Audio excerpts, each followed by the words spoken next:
wabarakatuh. Halo anak-anak, apa kabar hari ini? Semoga kita semua dalam keadaan sehat. Anak-anak, sebelum pembelajaran dimulai, alangkah baiknya jika kalian mandi terlebih dahulu, sarapan terlebih dahulu, dan berdoa sebelum belajar, agar kalian diberikan kemudahan oleh Allah Subhanahu wa Ta'ala, serta kalian dapat berkonsentrasi selama belajar. Yuk anak-anak, kita mulai. Selamat belajar. Pembelajaran 1. Kegiatan literasi ini akan dimulai dengan menyimak cerita. Aduh, sudah jam 10 kurang seperempat. Film di bioskop akan dimulai jam 11. Caca harus tiba di rumah Nuri jam 10. Tidak akan terburu jika naik angkot. Tadi Caca keasikan main game dan mengabaikan alarm yang sudah disetelnya. Bagaimana ini? Ibu dan ayah belum pulang dari pasar. Pak Asep, tukang ojek langganan, mungkin bisa mengantarnya. Tetapi di mana ibu menyimpan nomor ponsel Pak Asep? Mau Kak Reja antar dengan motor ayah, kata Kak Reja tiba-tiba. Kak Reja kan belum punya SIM, kata Caca. Kak Reja tertawa. Tak apa, di mana rumah Nuri? Hanya 15 menit dari sini.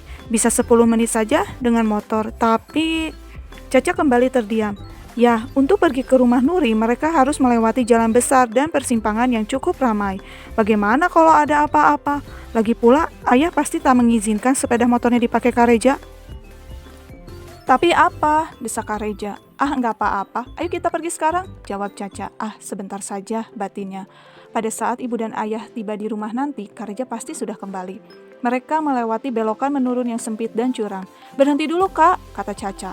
Belokan itu hanya bisa dilalui oleh satu mobil saja, namun terlambat. Kak Reja sudah berbelok tepat di depan sebuah mobil yang sedang menanjak. Mobil itu pun mengerem mendadak. Sepeda motor mereka oleng. Kak Reja berhenti, kakinya harus berjinjit. Mobil itu berhenti seketika. Dua sepeda motor di belakangnya bertabrakan. Kedua pengendaranya menatap Caca dan Kak Reja dari balik helm mereka. Tubuh Caca gemetar, rasanya dia ingin menangis. Pengendara mobil membuka jendela. Hei anak kecil, kalau belum bisa bawa motor, jangan nekat, serunya. Kak, Caca mau pulang saja, isak Caca. Kak Reja diam saja. Terlihat jelas bahwa Kak Reja gugup dan panik. Nah, itulah tadi cerita tentang Caca harus tahu. Ada hikmah yang dapat kita ambil dari cerita tersebut. Hikmahnya adalah bagi anak yang berusia di bawah 17 tahun atau belum cukup umur, tidak boleh mengendarai kendaraan sendirian karena belum memiliki surat izin mengemudi atau SIM, dan itu sangat berbahaya. Baiklah anak-anak, ada beberapa aturan yang perlu kita patuhi selama berlalu lintas.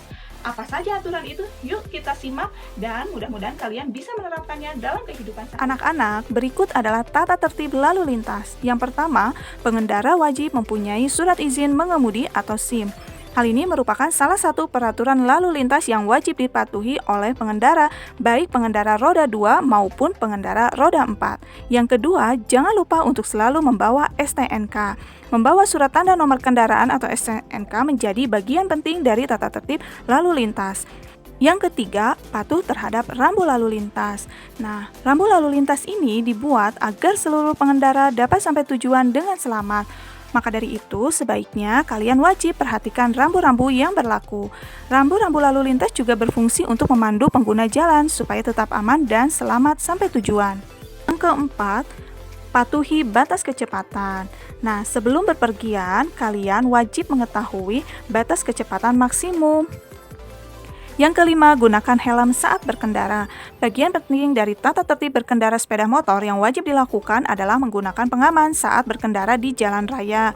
Yang keenam, gunakan sabuk pengaman saat mengendarai mobil atau kendaraan roda 4.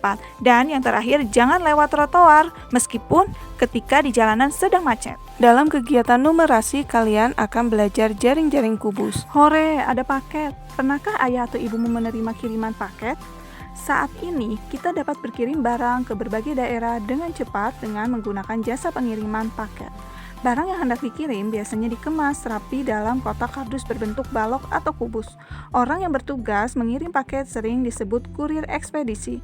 Pasti kalian sering melihat kurir ekspedisi mengirim paket ke rumah-rumah. Apakah kalian penasaran ingin melihat paketnya? Untuk bisa melihat isinya, tentu kalian harus membuka terlebih dahulu kemasannya. Kemasan paket di atas berbentuk kubus. Setelah kardus paket itu dipotong mengikuti beberapa rusuknya tanpa terpisah, Kalian akan memperoleh gabungan bangun-bangun datar yang dinamakan jaring-jaring kubus. Coba perhatikan dengan saksama, apa bentuk bangun penyusun jaring-jaring kubus tersebut. Jaring-jaring kubus disusun dari 6 bangun berbentuk persegi. Uniknya, ke-6 persegi tersebut berukuran sama besar.